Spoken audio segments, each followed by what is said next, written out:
Okay, tubes, I have a pro tool tip for you guys here. I got this 4x8 sheet of plywood I'm going to cut. As you can see, I need 2 strips of 17 3/4, actually just shy of 7 3/4, that's why I have it written as 7/4. And I'm going to show you guys how to cut 2 strips that will be exactly matched. As you can see, I haven't cut anything off this side yet. I haven't done a fresh cut, and we're not going to. What we're going to do is,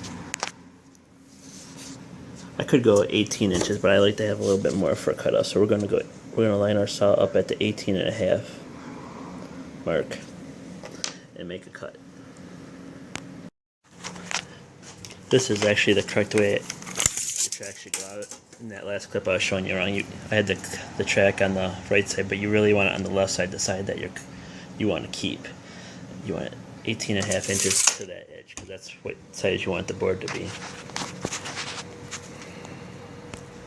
Okay, now that your cut is complete, move your track out of the way and take this board and flip it on this board. And keep the 2 cut edges together. Flip exactly how I did.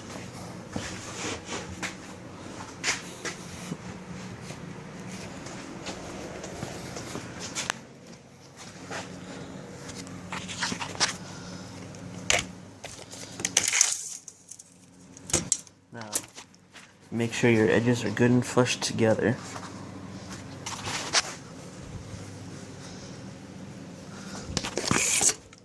Now go up and set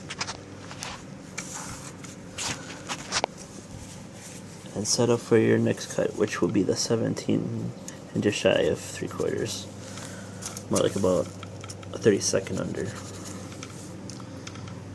Clamp it all together and make your cut, and you have 2 perfectly cut strips. Okay, getting ready to make the second cut. As you can see, I have these I just flushed up, and this will be our cutoff right there. I have everything clamped down so it won't move. Let's make our second cut. Okay, we're done with the second cut. Got 2 very nice edges now. Now before I go and touch this, we need to do cross cuts, and we want this board to stay lined up because we need doubles of all our cross cuts too. So before I do anything, let's just put these clamps on so the 2 pieces don't move. That'll be easier to get the next cut lined up. We don't have to realign the 2 boards, and there, now we can move it without the 2 moving separately of each other. Alright, let me get set up for the cross cuts. Okay, now to do your cross cuts, take a square and put it on this edge and line it up with the aluminum part of the track, not the rubber. Unless you trust the rubber. I don't trust my rubber, so go off the aluminum part. Either use a long square like this. Carpenter square is even better if you have a longer edge to line up off of for both directions. What really works good is a drywall T-square if you have one of those, but not everybody has one of those. But you need at least one of these 2 kinds of squares. If you have one of these, make sure you have a longer ruler on it.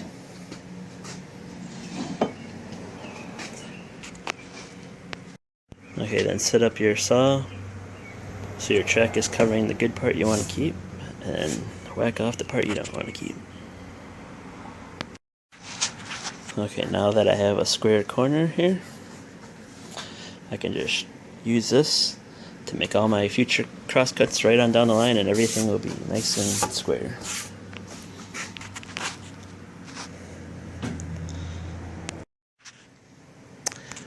Okay, as you're cutting on down the line here, what you want to do is move your clamps after you make a cut.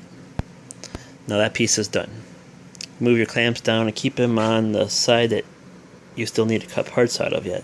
That way your 2 pieces won't move at all, and this will make the whole process go all that much faster, because you can go, boom, that side's done, move your clamps down,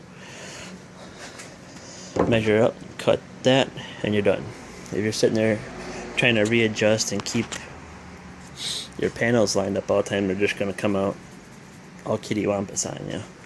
So if you just keep moving your clamps down on the parts of the board that you haven't cut yet, it will just keep everything in line and just make it all that much faster for you.